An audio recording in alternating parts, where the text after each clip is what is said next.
أعوذ بالله من شرور أنفسنا ومن سيئات أعمالنا من يهده الله فلا مضل له ومن يضلل فلا هادي له أشهد أن لا إله إلا الله وحده لا شريك له وأشهد أن محمدا عبده ورسوله.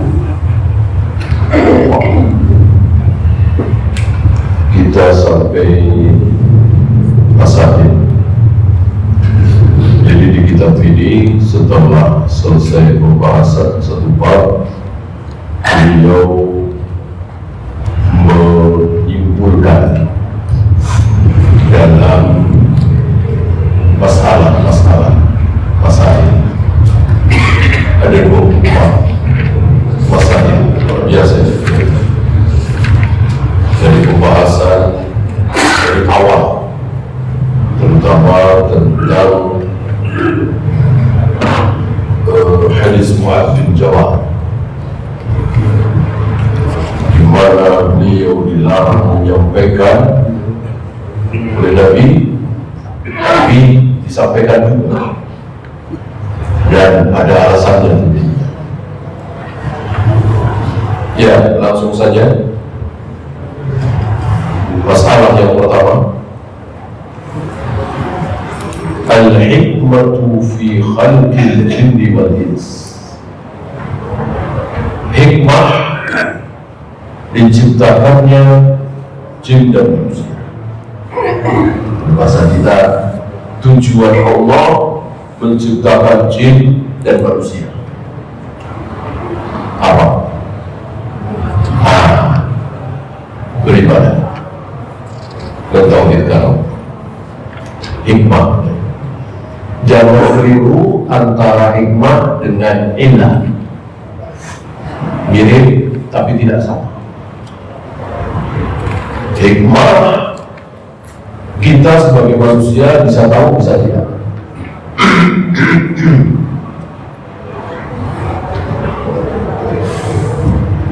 Apa hikmah zakat? Bisa mungkin. Apa hikmah kita disuruh nikah? Tahu kan? Insya Allah tahu. Ya. Apa hikmah kita disuruh berbakti kepada orang tua? Insya Allah. Apa hikmah kita disuruh cari nafkah? Tahu kan? Apa hikmah lebar umrah? Mencium berjalan soal? Tahu kan? Tahu dari mana? Jangankan kita, Rasul saja tak tahu. Kalau beliau tahu, tentu beliau kasih tahu. Karena tidak mungkin beliau menyembunyikan ilmu. Tidak ada. Nabi menjelaskan hikmah melempar jumrah, hikmah mencium hajar aswad, hikmah tayamum, hikmah rukuk seperti itu, hikmah sujud itu jari-jari rapat, beda dengan rukuk jari-jari merenggang. Beda lagi ketika takbir tidak terlalu rapat, tidak terlalu renggang. Hikmahnya apa? Tidak tahu. Tidak ada yang tahu kecuali Allah. Ya. Di sinilah dua firqah besar tersesat. Satu Asy'ariyah, satu Mu'tazilah. Mu'tazilah terlalu ke kanan, Asy'ariyah terlalu ke kiri.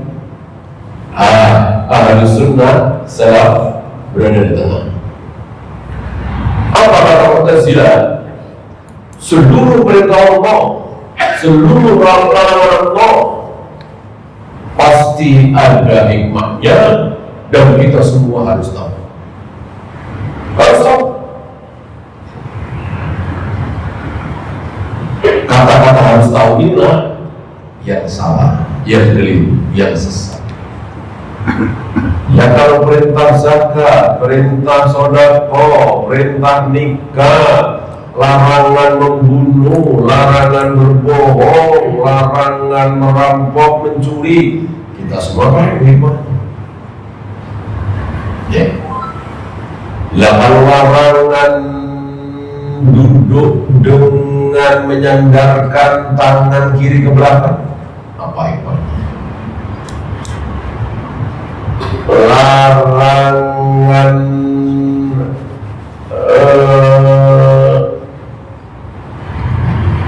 makan daging, apa hikmahnya?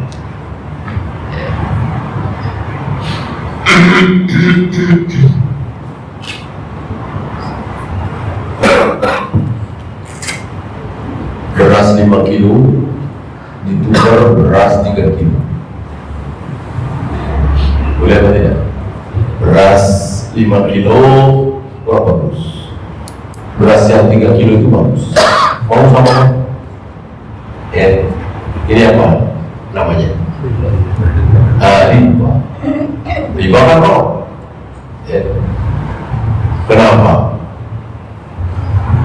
Hikmahnya apa? Ya. Kenapa? Nggak tahu.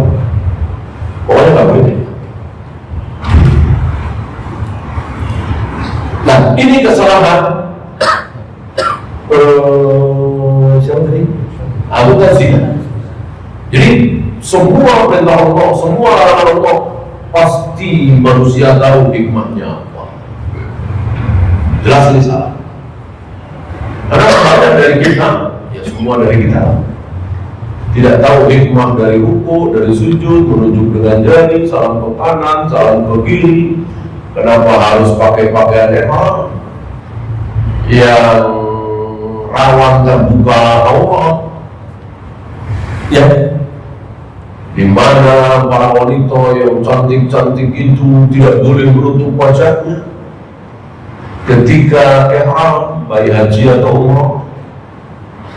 Ya, kita katakan. Kenapa para lelaki tidak boleh menutup kepalanya dengan turban, dengan peci, dengan apapun saat ihram itu? Kita tahu. Bagaimana Mu'tazilah mengatakan pasti tahu, harus tahu. Yang kedua, Asy'ariyah. Asy'ariyah ini dari dulu memang selalu bertolak belakang dengan Mu'tazilah. Muncul Asy'ariyah karena untuk membantah Mu'tazilah. Sama dengan muncul Jabariyah karena untuk menolak Qadariyah. Qadariyah yang mengatakan gak ada takdir ciptaan manusia. Gimana manusia? Allah nggak tahu kenapa. Jabariyah sebaliknya. Manusia itu seperti kapas yang diterbangkan angin, gak ada pilihan. Ini betul-betul harus pasrah pada takdir. Jadi kalau rajin sholat, alhamdulillah. Kalau lagi malas sholat, ya itu memang takdirnya seperti itu, gak usah dipaksain. Dua-duanya salah, dua-duanya sesat. Ahlu sunnah berada di tengah-tengah, as-salaf berada di tengah-tengah. Begitu ya. Satu Mu'tazilah, satu Asy'ariyah. Apa kata Asy'ariyah? Seluruh perintah Allah, seluruh larangan Allah nggak ada hikmahnya. Jadi ketika Allah menyuruh kita melempar jumrah, ya memang Allah mau kita taat seperti itu. Udah sampai nawak rasanya. Nggak usah bahas hikmahnya. Ketika kita disuruh mencium Hajar Aswad, disuruh tawaf sa'i, disuruh memakai pakaian ihram dari miqat, udah sampai nawak. Gak ada apa-apanya di balik itu. Sampai di sini betul. Ya. Tapi ketika Allah menyuruh sedekah, menyuruh birrul walidain, menyuruh nikah, menyuruh cari nafkah, menyuruh jujur, apa iya gak ada hikmahnya? Kata Asy'ariyah gak ada. Gak ada.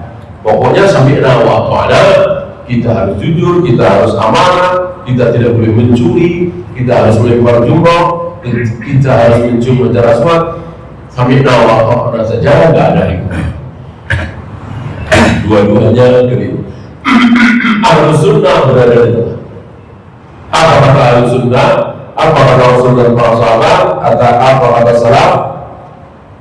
Perintah Allah, larangan Allah pasti ada hikmah. Tapi ini ya, ada yang ketahuan, ada yang tidak. Ada yang kita sebagai manusia bisa tahu, ada yang tidak tahu. Mana yang tahu tadi, mana yang tidak tahu tadi. Ya, tentu kita tidak boleh ngarang-ngarang apa hikmah dari menunjuk dengan jari. Jangan mengarang, nggak akan ada yang tahu dan sampai awal. Ya, kenapa kita tidak boleh makan, minum dengan tangan kiri? Coba apa bedanya Pak? Kanan dengan kiri, sama-sama tangan. Ya. Kenapa ketika makan, minum dengan tangan kanan itu sunnah, berpahala? Ketika kita makan, minum dengan tangan kiri berdosa. Apa salahnya? Tak tahu kita. Inilah hikmah. Ya, bisa tahu, bisa tidak. Beda dengan iman. Ada pun ilah pasti tahu, harus tahu. Ya, karena ini akan menentukan hukum. Ini boleh apa tidak, ini halal apa haram, itulah ilah.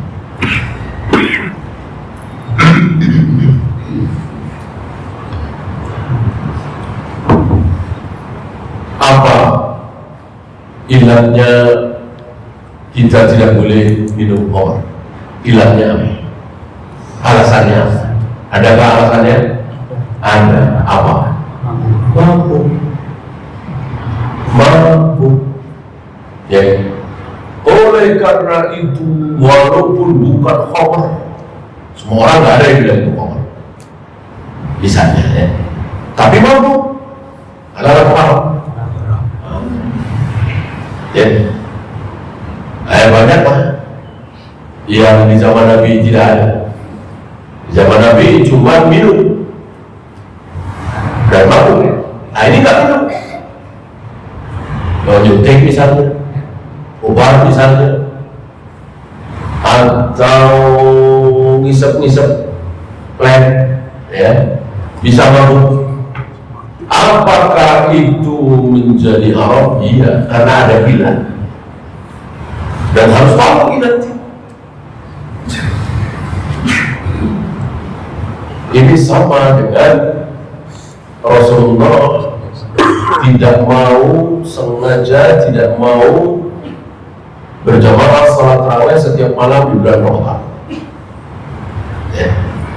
Tentu para sahabat bertanya, kita semua bertanya, kenapa Rasulullah tidak mau berjamaah salat tarawih setiap malam di bulan Ramadan? Padahal dia tahu pahalanya luar biasa. Qiyam lailatin, seperti sholat sepanjang malam.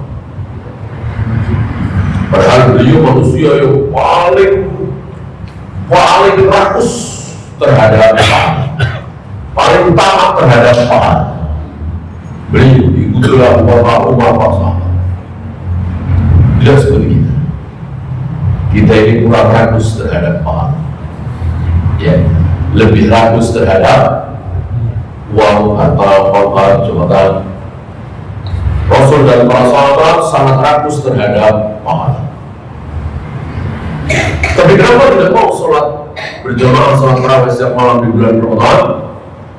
Karena ada ilahnya, ada alasannya. Apa ilahnya? Masih kan?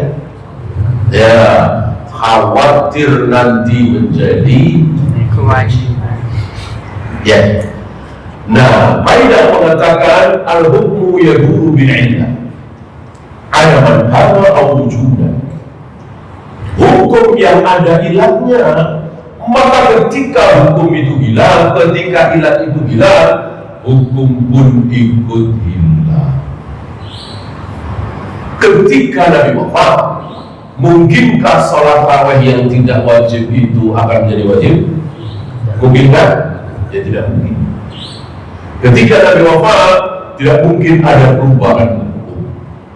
Yang wajib akan terus wajib sampai hari kiamat, yang akan terus haram sampai hari kiamat, yang tidak wajib nggak mungkin jadi wajib sampai hari kiamat. Maka kekhawatiran Nabi hilang, tidak mau berjamaah salat tarawih setiap malam di bulan Ramadan hilang ketika Nabi wafat. Kembali pada tadi, al-hukmu yaduru bil illah. Hukum yang ada ilahnya, ketika ilah itu hilang, hukum pun ikut hilang. Nah, karena sudah tidak mungkin menjadi wajib, maka kenapa takut berjamaah sholat tarawih setiap malam? Tidak mungkin jadi wajib. Oh, ini sudah ditangkap oleh luar biasa. Pantas Nabi mengatakan, seandainya ada Nabi lagi setelah aku, tentu yang akan jadi Nabi adalah Umar.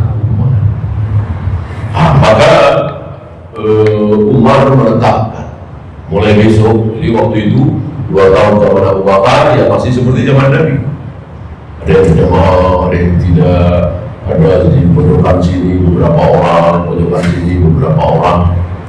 Nah, malam itu Umar entah berapa bulan, berapa tahun beliau pemimpin kaum muslimin sebagai khalifah, beliau di malam Ramadan keluar melihat seperti itu, langsung dengan petunjuk dari Allah tentunya, digerakkan oleh Allah tentunya, Umar mengatakan mulai besok kalian jangan sholat tarawih sebelum datangnya Ubay bin Ka'ab dan Tamim Ad-Dari. 2 sahabat ini ditunjuk sebagai imam.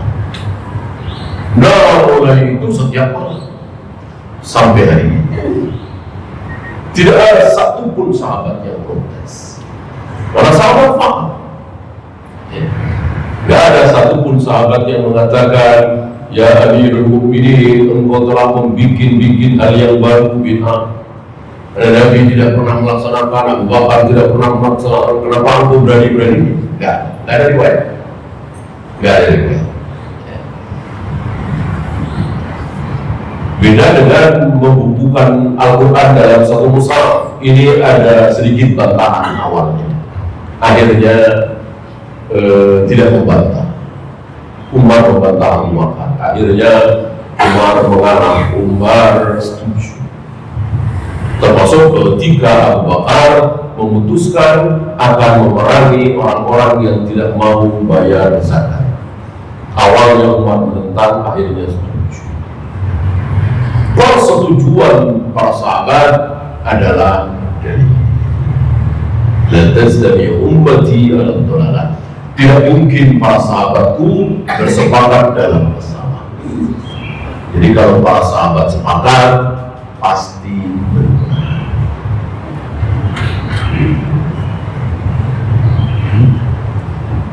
Ini sedikit perbedaan antara hikmah dengan illah. Kalau illah kita harus tahu. Ya.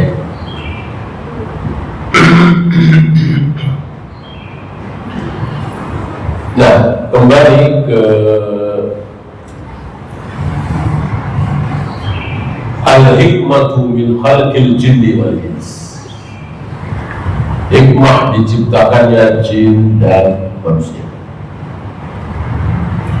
Akhadha rahimahullah ta'ala min qawlihi ta'ala.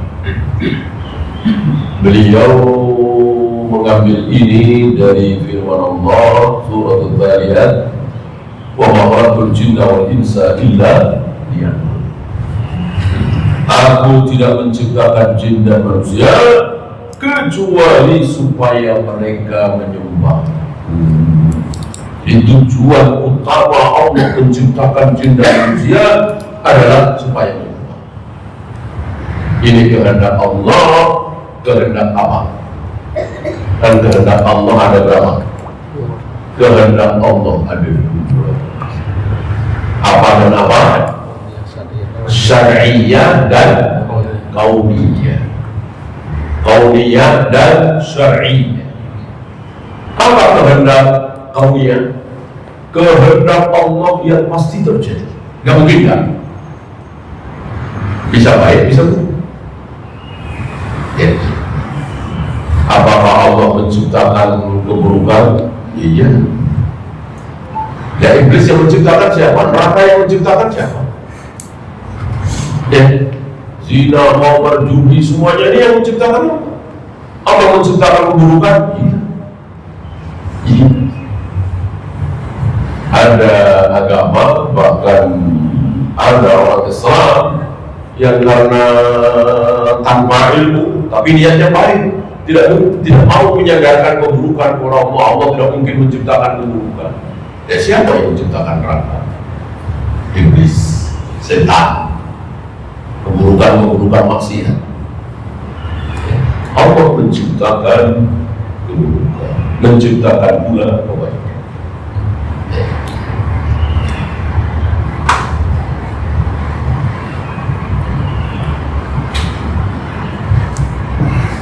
Nah, itulah kehendak Allah. Kehendak Allah yang pasti terjadi, nggak mungkin kan? Oleh karena itu, kalau ada yang bertanya iblis tidak mau sujud kepada Adam, itu kehendak Allah bukan? Jawabnya, kehendak apa dulu? Kalau kehendak kauniyah, iya. Kan segala sesuatu yang terjadi pasti kehendak Allah. Jika Allah menghendaki secara kauniyah bahwa iblis harus mau sujud kepada Adam, nggak mungkin iblis nggak mau. Nggak mungkin iblis nggak mau, pasti mau. Terlalu kecil bagi Allah untuk membolak-balikkan hati iblis supaya mau sujud kepada Adam. Terlalu kecil, terlalu mudah. Kalau Allah menghendaki, tentu iblis mau sujud kepada Adam dan selesai, tidak ada masalah. Iya kan? Seandainya iblis disuruh oleh Allah sujud kepada Adam, mau, selesai, tidak ada masalah. Adam, iblis, para malaikat semua tinggal di surga. Iblis punya keturunan di surga semua, Adam punya keturunan di surga, terus selesai, tidak ada masalah. Allah enggak mau. Allah enggak. Semua manusia, semua jin masuk surga, Allah enggak. Buat apa aku menciptakan neraka kalau nggak ada penghuni? Allah sengaja menciptakan neraka dan Allah menciptakan pula penghuninya.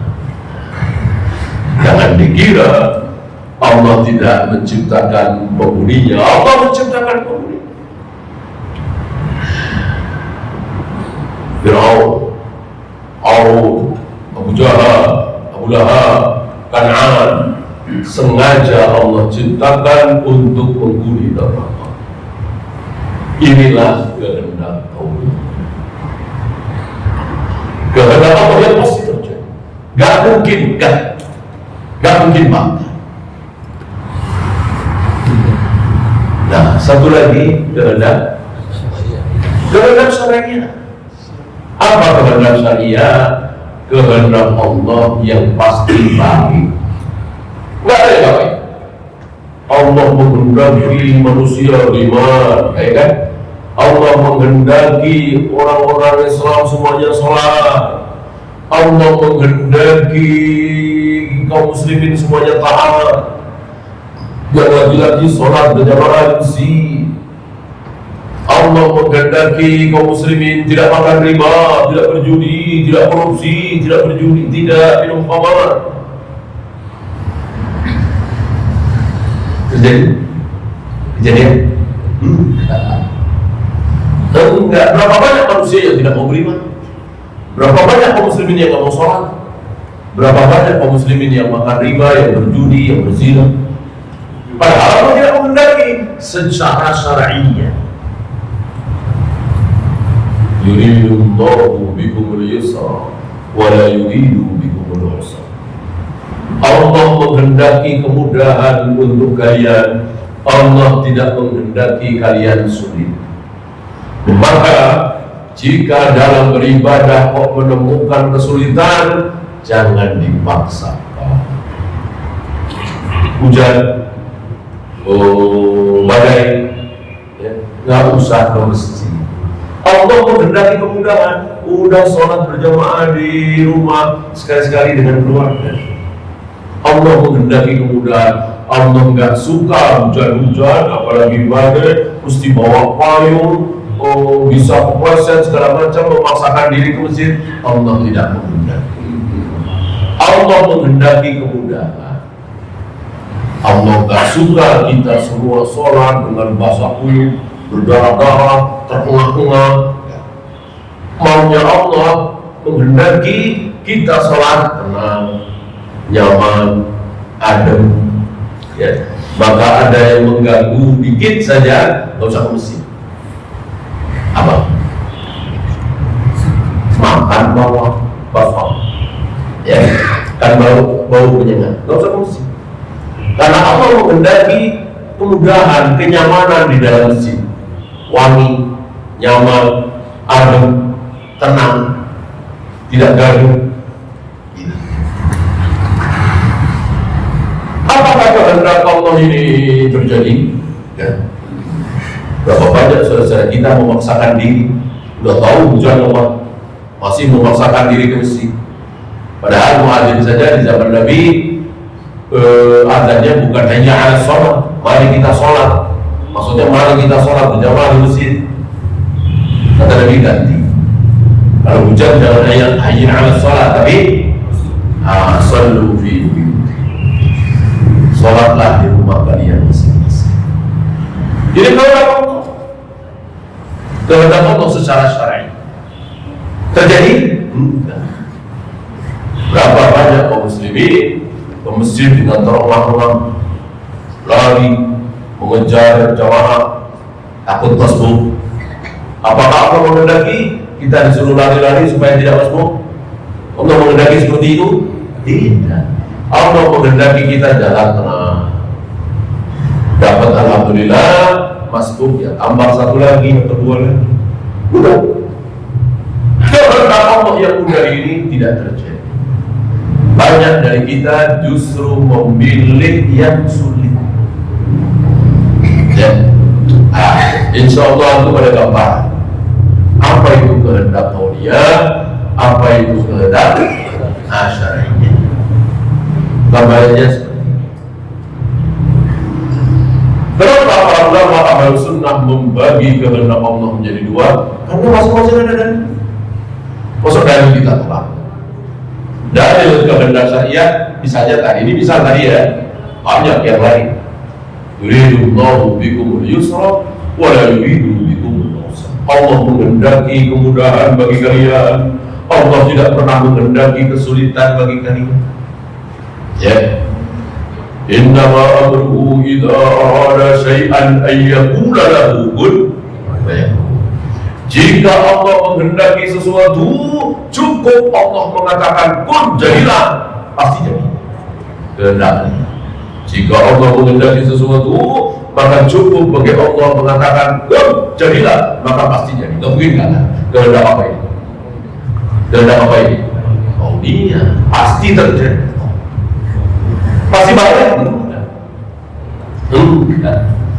Seperti Allah tidak menghendaki kebaikan untuk iblis dari Allah. Jadi kan saja ucapan Allah kepada Adam sebelum Adam diciptakan, sebelum iblis ketahuan apa istilahnya, ketahuan belaknya, ketahuan jeleknya, ketahuan hasadnya. Kalau iblis luar biasa, soleh, berilmu, taat, luar biasa, hampir-hampir nyanyi Jibril. Kalau Jibril dari golongan apa?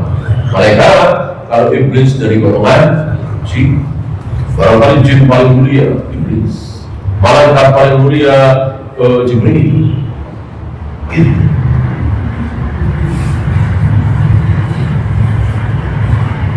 Iblis masih mulia, baik, berilmu, taat, soleh.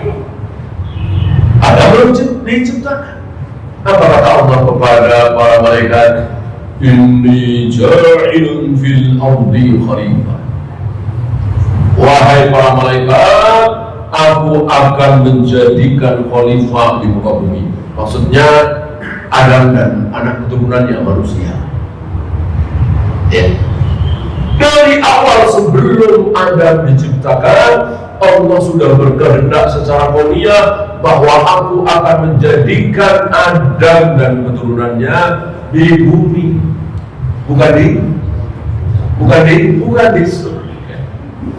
Allah tidak mengatakan kepada para malaikat, wahai malaikat, akan aku ciptakan Adam. Akan aku ciptakan Adam di surga ini bersama kalian. Tapi kalau nanti ada macam-macam, kalau nanti ada berbuat maksiat, mendekati pengalaman, misalnya, akan aku usir ke bumi. Begitu? Tidak ada niat sedikit pun pada diri Allah menjadikan Adam hidup terus di surga. Itu cuma jalan cerita. Ya memang sudah diatur oleh Allah seperti ini. Hidup di surga bersama istrinya, ada iblis di situ. Iblis disuruh sujud kepada Adam, tidak mau, lalu dendam, lalu menggoda, dan seterusnya terjadi. Kehendak Allah akhirnya bahwa Adam dan Hawa harus tinggal di bumi.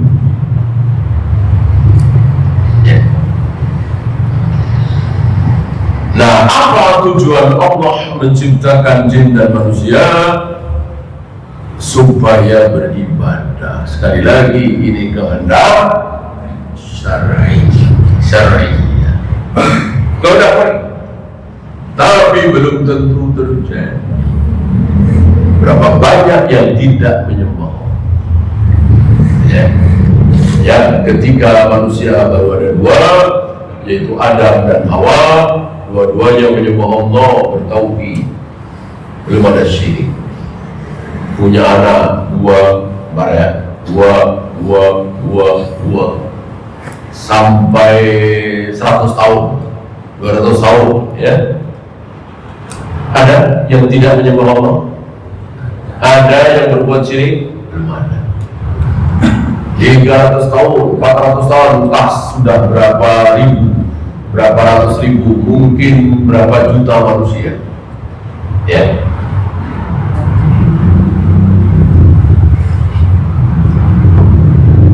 Umur panjang-panjang, tetapi nikah kan sama, ya mungkin sama seperti kita, umur 20, umur 25, ya nikah. Sementara muda muncul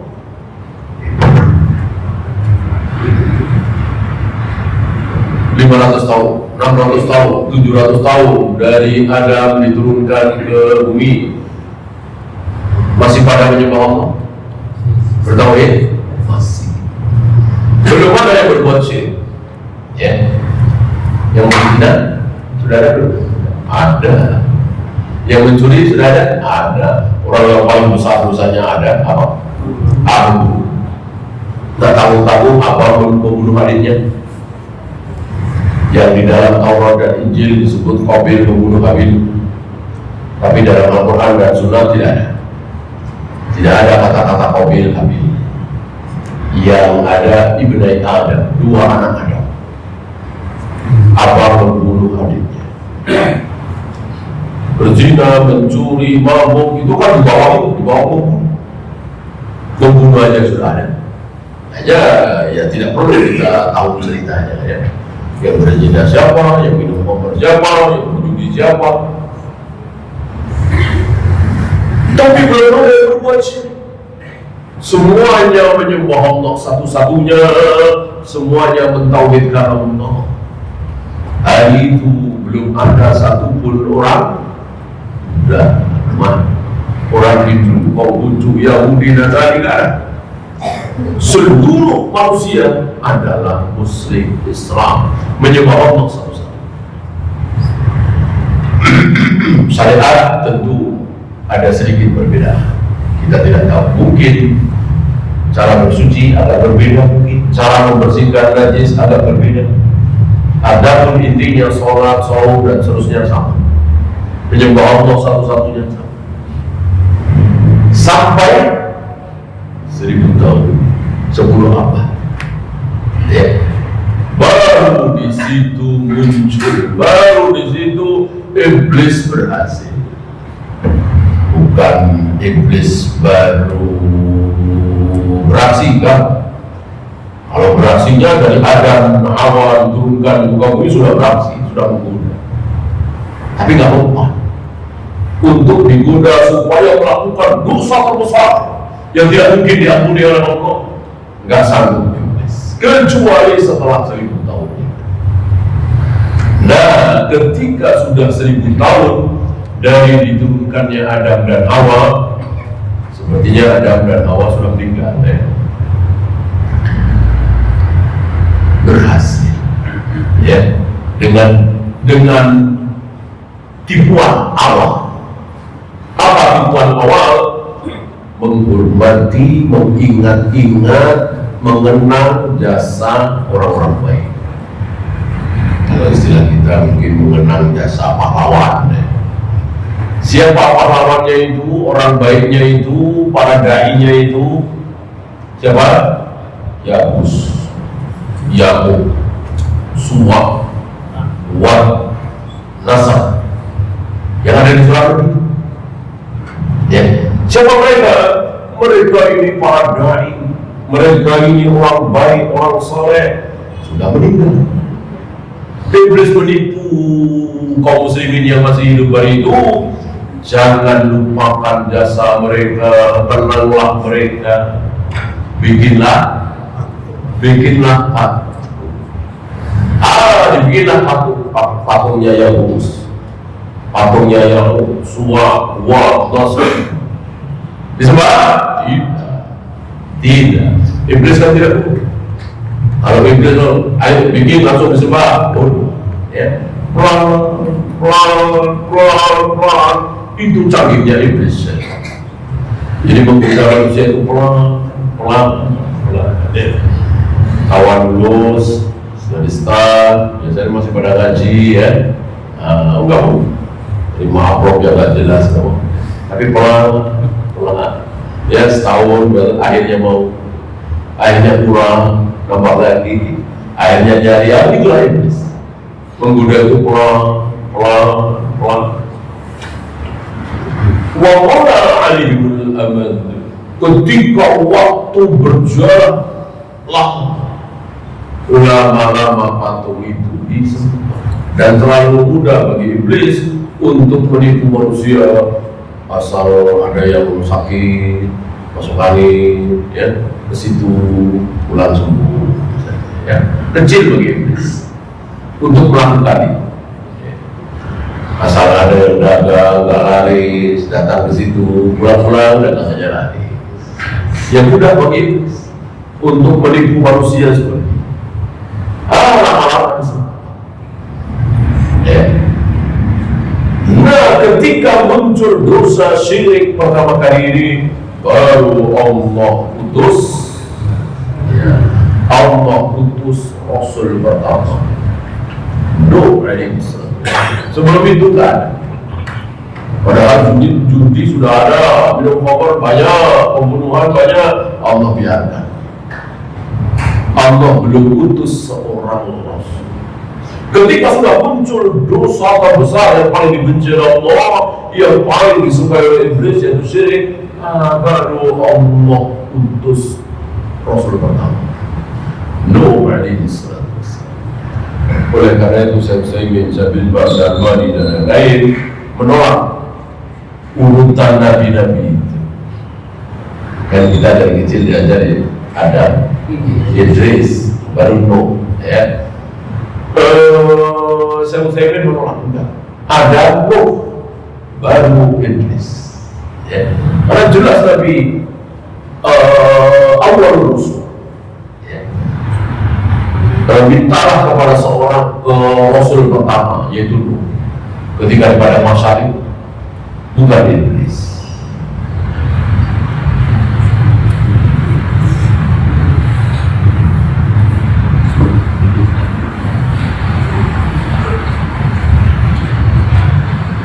فالحكمة هي عبادة الله لا أن يتمتعوا بالمآكل والمشارب والمنام.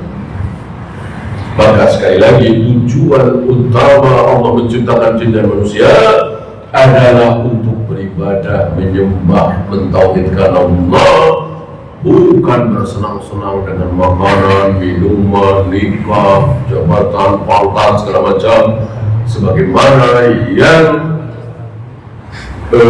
dilakukan oleh orang-orang kafir. Orang-orang kafir hidup di muka bumi tujuannya mengumpulkan harta sebanyak-banyaknya, bersenang-senang. Kita muslim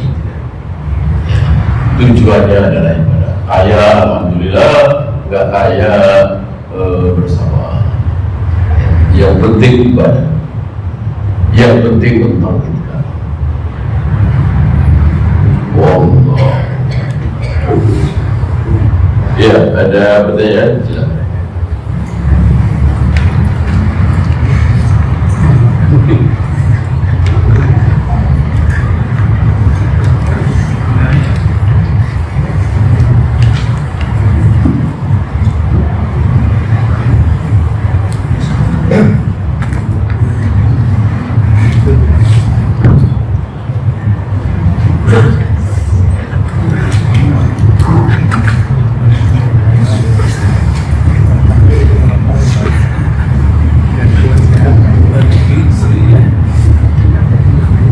Ini bukan berarti bahwa setiap hari kita ibadah terus tanpa boleh melakukan urusan dunia. Tentu tidak. Jadi kan para nabi, para rasul kan yang paling tahu ayat itu. Apa kemudian para nabi, para rasul setiap hari beribadah kelompok? Tidak. Kanu yamshuna fil aswaq. Salah satu ciri para nabi, para rasul adalah keluar masuk pasar. Masa ibadah di pasar? Ya. Artinya ada urusan dunia yang tidak boleh tidak, harus dikerjakan. Kan kita harus makan, harus minum, harus memberi nafkah kepada anak istri, dan seterusnya. Ini semua bisa kita dapati dengan meninggalkan urusan ibadah tadi, nggak ibadah terus. Itu dengan jual beli, berdagang, bertani dan seterusnya. Itu kan bukan ibadah Allah, gitu ya. Untuk bekal ibadah, kira-kira begitu. Dan itu tidak tahu semua. Wajib ulang, pantang menyerah,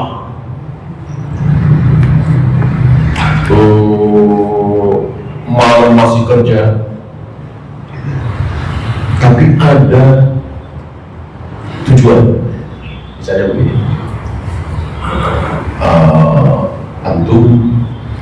antum sudah cukuplah dengan tutup toko jam 5, ya sudah cukup lah. Mobil kebeli, rumah kebeli, sudah cukup. Cuma antum melihat di kampung sebelah sedang bangun masjid nggak jadi-jadi, ya, antum berhati, ya, maka bismillah, saya tutup toko jam 7, ya jam 5. Dengan tutup jam 7 kan insya Allah pembeli nama, ya. Tujuan saya supaya ada uang untuk bantu bangun masjid. Boleh kan? Boleh. Tentu sholat maghrib tetap berjamaah di masjid dekat toko, tentu belum sampai rumah. Hal-hal penting. Walaupun orang melihat, cinta dunia, tamak dunia, sudah maghrib belum tutup toko, ya biarin aja. Penilaian manusia.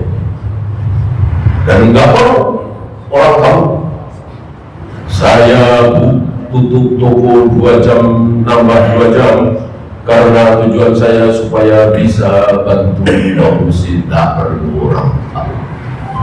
Bahkan mungkin anak istri tak tahu, tak masalah. Yang penting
dia masih berusaha atau enggak, karena kita produktif bisnisnya daripada dia tidak dikandang langsung yang produk itu bagaimana saja?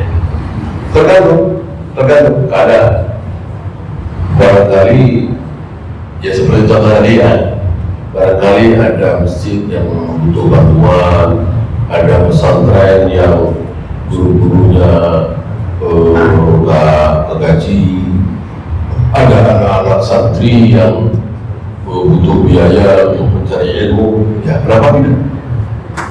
Walaupun sudah 60, 65, tapi tenaga masih dibutuhkan, pikiran masih dibutuhkan, ya apa salahnya?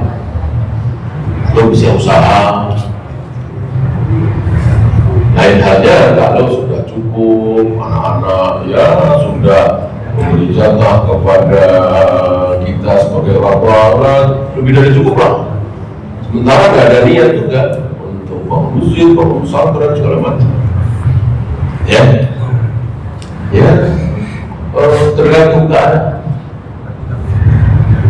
Maka menikmati hari tua dengan beribadah, dengan fokus ke akhirat, insya Allah lebih baik daripada kembali sibuk dengan. Kecuali tadi ada sesuatu. Nah, mestinya memang ada niat dalam diri kita itu. Biasanya karena kita memang sering ngasih gitu ya. Nah, ini ada beberapa yang tidak bisa kita kasih, ya, seperti kita terbatas. Ya. Ponakan ada 7 misalnya, cuma bisa ngasih 5. Selebihnya kan belum ada sepupu. Nah, untuk apa ada pemasukan baru lagi? Ya kenapa tidak? Ibadah kan ada yang waktu, ada yang belum waktu. Jadi jangan terfokus bahwa ibadah itu pasti waktu. Sholat, saum, baca Al-Quran, tawaf, sa'i, haji, umroh, tidak. Tapi membantu fakir miskin, membantu saudara, membantu orang-orang yang tidak bisa menyekolahkan anaknya, itu termasuk ibadah walaupun bukan waktu. Dan jangan dikira itu lebih rendah dari waktu. Enggak ada mainnya ibadah waktu pasti lebih tinggi dari waktu. Enggak. Lihat wajib dan tidaknya. Yang menafkahkan istri kan wajib, padahal baru waktu. Sementara salat sunat, umroh, baca Quran tidak wajib. Menafkahi anak istri wajib. Padahal bukan waktu.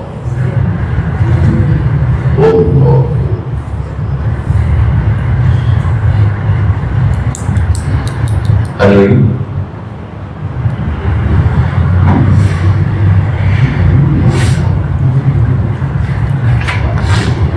Kalau tidak ada, kita akhiri. Subhanallah wa bihamdihi.